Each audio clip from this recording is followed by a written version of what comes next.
President Obama headed back to Capitol Hill on Wednesday to win over his loudest critics in Congress, the restless and resistant House Republican majority.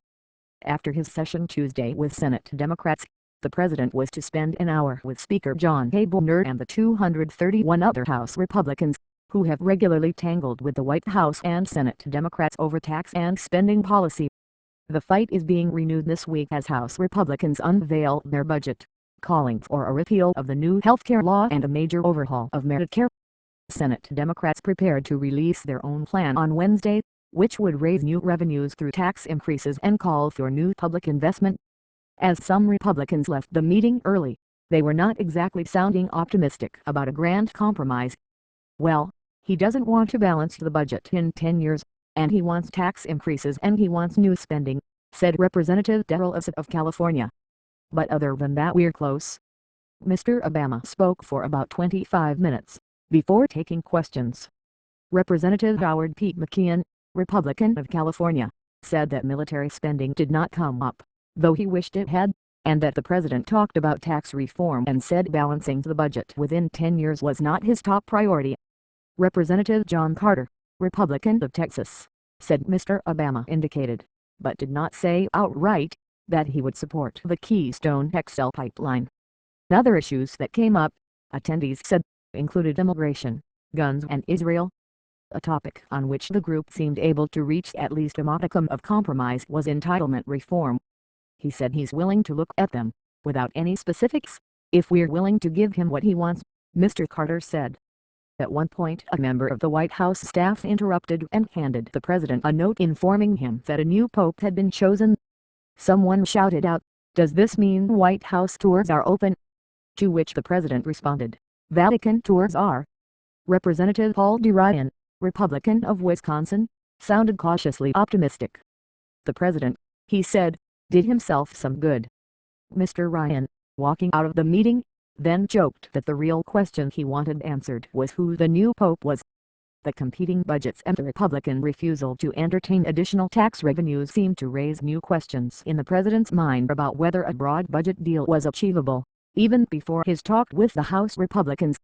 Ultimately, it may be that the differences are just too wide, the president said in an interview with ABC that was broadcast Wednesday morning. It may be that ideologically, if their position is, we can't do any revenue, or, we can only do revenue if we got Medicare or got Social Security or got Medicaid. If that's the position, then we're probably not going to be able to get a deal. In the interview, Mr. Obama also disputed an assertion that has become dogma among House Republicans, that the country faces a debt crisis and must balance its budget. The new House plan sets out to balance the budget within 10 years. But Mr. Obama played down the idea that the federal debt was crippling the nation. "We don't have an immediate crisis in terms of debt," Mr. Obama said.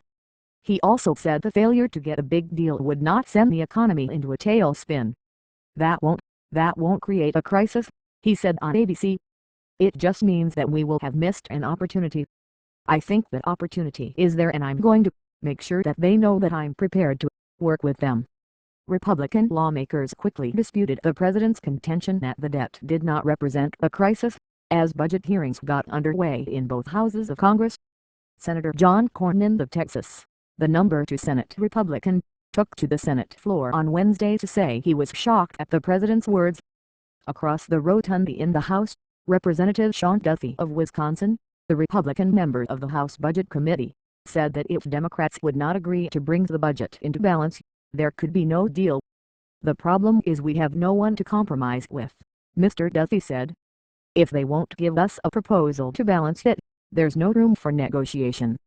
In a sign of just how different Democratic and Republican priorities are on the budget, House Republicans on Tuesday, led by Representative Paul D. Ryan of Wisconsin, released their spending plan for the fiscal year that begins on October 1. But it would balance the budget primarily by wiping out some of Mr. Obama's biggest legislative achievements, like his hard-fought victory to require that all Americans have health insurance. At the same time, Senate Democrats were preparing to lay out their budget on Wednesday, a plan that rejects the Republican vision for greater austerity and includes $100 billion in new stimulus spending.